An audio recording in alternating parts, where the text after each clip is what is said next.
Do you know someone that blindly runs towards the kitchen while their partner's hitting a third? And does that same person complain when they get killed while running to the kitchen? For about 95% of players, this is a bad habit, and here's why. You don't always know where your partner is going on their third shot, and if they're not really good at hitting that third shot, then you're going to get killed on maybe like half or even more of those thirds if you just blindly run to the kitchen. Because of this, it's best to take a couple of cheat steps inside of the court, watch your partner hit, and then if they hit a good one, you follow it. If they hit a bad one, a high one, you would stay back or fall back and defend. You also don't want to just stick back behind the baseline while your partner hits, and then both of you are just kind of standing back at the baseline waiting for your opponents at the kitchen to just keep hitting the ball to you over and over and over until your team folds. So when should you not do this? Again, back to about 95% of players shouldn't just blindly run to the kitchen while their partner's hitting a third. You should definitely not do this just because someone told you get to the kitchen as fast as you can.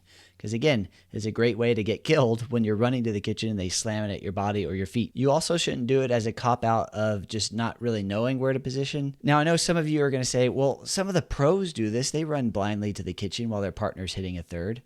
And again, that goes back to there's about 5% of players that this is good for. And so when should you do this? This can be good when you're very comfortable with being at the kitchen when your opponents are hitting the ball fast. This can also be really good when you know your partner's tendencies. Like at the pro level, they usually know their partner's tendencies. And when they get a certain type of return, their partner, let's say if they hit a drive middle every time, that's pretty predictable. And you can kind of run to the position that you would like to go to hunt on their drive. If your partner loves to drop a certain type of ball, let's say cross court, and they are really good at dropping it consistently, then you can also kind of blindly go towards that spot. But you don't really want to do this when you're unsure of where your partner's about to hit it and unsure if they're going to hit a safe shot for you to run in on. Those are really the ones that you really want to watch.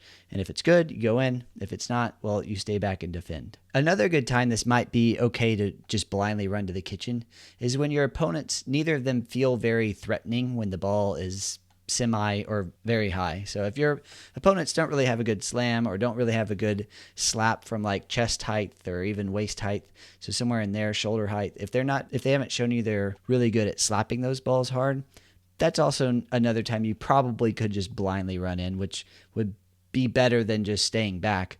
But again, both are bad habits, just staying as far back as you can, watching your partner hit, and blindly running to the kitchen, generally bad. So again, I want to encourage players to take a couple of cheat steps, 2, 3, 4 steps into the court, watch your partner hit, and then follow the good ones, stay back on the bad ones. So Rob Cassidy, he's one of the most well-known players for going up and blindly on his partner's third. And we're going to pause it here. So Rob sees that the ball goes to his partner. He blindly runs to the kitchen. And this works for Rob for a couple of reasons. One, he has really, really, really good hands, and he likes counterattacking. So when his partner, who hits the third, if he leaves the ball just a little bit high, the pros are rarely going to hit a really high third that gets slammed back down. It happens, but not as often as like a 3-0 to 3-5 level. So they'll give some mediocre balls, but these mediocre balls are going to be coming more straight, and Rob likes counterattacking those. So instead of staying back here and trying to defend or reset balls, Rob's decided that he'd much rather just go in and counterattack balls from here. So that would be a big reason for a player to run towards the kitchen, someone that's comfortable running up there, has very fast hands, and can rely on their partner to not get them killed every shot or every other shot. Another good reason to do it is, hey, you just like the thrill of it. You might have liked playing with Jack in the Boxes when you're a kid. You just kind of run and hope that something good's about to happen. You hope to get into that. You want to get into the action, and you go head first into it. It's another good reason to do it. It's fun. It might get you killed, but hey, if you don't mind it, try it out. Which brings me to my last point. Maybe you're testing something. Maybe you even know that it's not very smart on average to just blindly run to the kitchen. But you think, oh, there might be something there. I feel like with my skill set, could do this. Maybe my hands are good. Maybe I just like figuring out patterns that develop when I do that. It's another great reason to do it. I think there's a lot of exploration that could be done in pickleball, and it takes players like that to explore and find new strategies and find new techniques to pull out into a game. So just to touch up on some of these clips I just showed in this video, this team over here has a tendency to be a little too passive on their positioning when their partner's hitting their third, and they stay a little bit too far back, which again gives this team at the kitchen, when they come up to the kitchen, it gives them a large court to work with. This team, on the other hand, as you saw, tends to both run blindly towards the kitchen, which is like the opposite of that bad habit.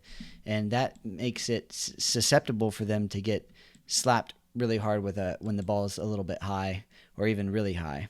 Now, they did do a pretty good job of keeping their drops fairly low, but again, this is like a 3.5 plus tournament, so like 4-0, 4-5s. If they get a ball that's just above the net and someone's blindly running to the kitchen, that ball is going to come very fast at the person blindly running at the kitchen, and it's going to be really hard for them to get their bearings and counterattack that.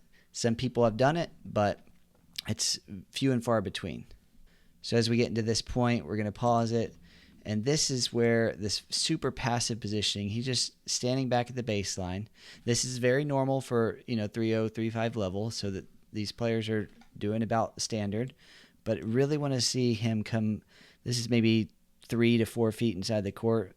This line is the kitchen line, or the pickleball lines, by the way, the red lines.